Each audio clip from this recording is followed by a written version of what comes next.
Okay, we're going to start chapter 12, 12-2. It's on page 278. What we did in the last chapter, 12-1, is we took from the purchases journal. Remember, we have 5 special journals.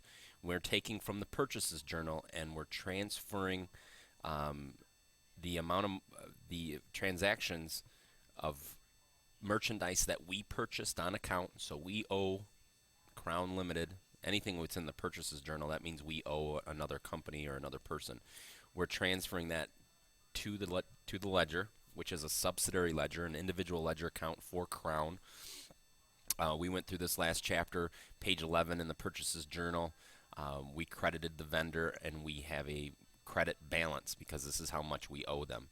So this again is from the purchases journal. In 12-2, what we're going to do is we're actually going to now take from the cash payments journal. This is when we pay somebody back. Okay, we're paying, for example, this is Pacific Imports. We're paying them back with check number 294. Um, Here's the amount. So again, this is the cash payments journal, not the purchases journal. So how to put this into the subsidiary ledger or the individual ledger accounts? Simply taking the date. We're going to put the post reference as CP21 or cash payments, page 21. That's what that means. We're going to debit the account, which means we're decreasing the balance. We are decreasing the balance. We only owe them $3,816 now. We paid them $1,050 on the 7th of November. Okay, very simple. This is on page 278. Now, the other journal that we want to record to an accounts payable ledger is the general journal. And this is when we buy supplies on account. So again, this is coming from the general journal. You're never going to have something posted to the accounts payable ledger from sales um, or from the sales journal or the shoot. I'm trying to think of the name of the other journal that I'm missing here. Um, Cash receipts journal. Obviously, we're never going to receive money from someone that we owe money to.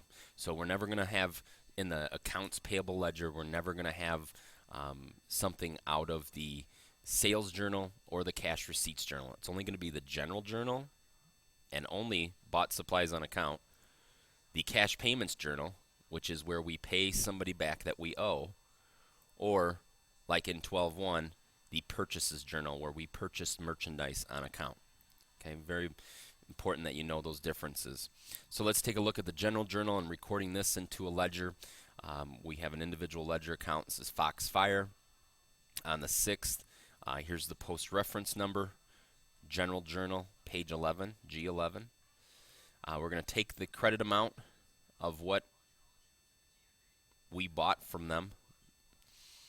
We're going to put it here on the credit side, 210. So now we owe them $708.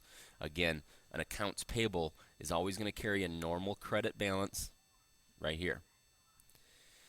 We're again make sure that once we post it to the ledger, we need to go back and put in the post reference box of the journal the vendor number, and this proves that we posted it to the ledger and that we've carried over the balance here, or we've added it to the balance or subtracted it from the balance.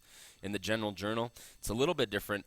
I want you to put a slash here. If this is the general journal only, you're going to put on the lower box the vendor number 250, and we'll explain why here in the next chapter. So the last part of this section 12-2 is we need to add up all of our individual accounts and we're going to prove our accounts payable ledger. So what this is the list of all of the people that we have accounts payable accounts for.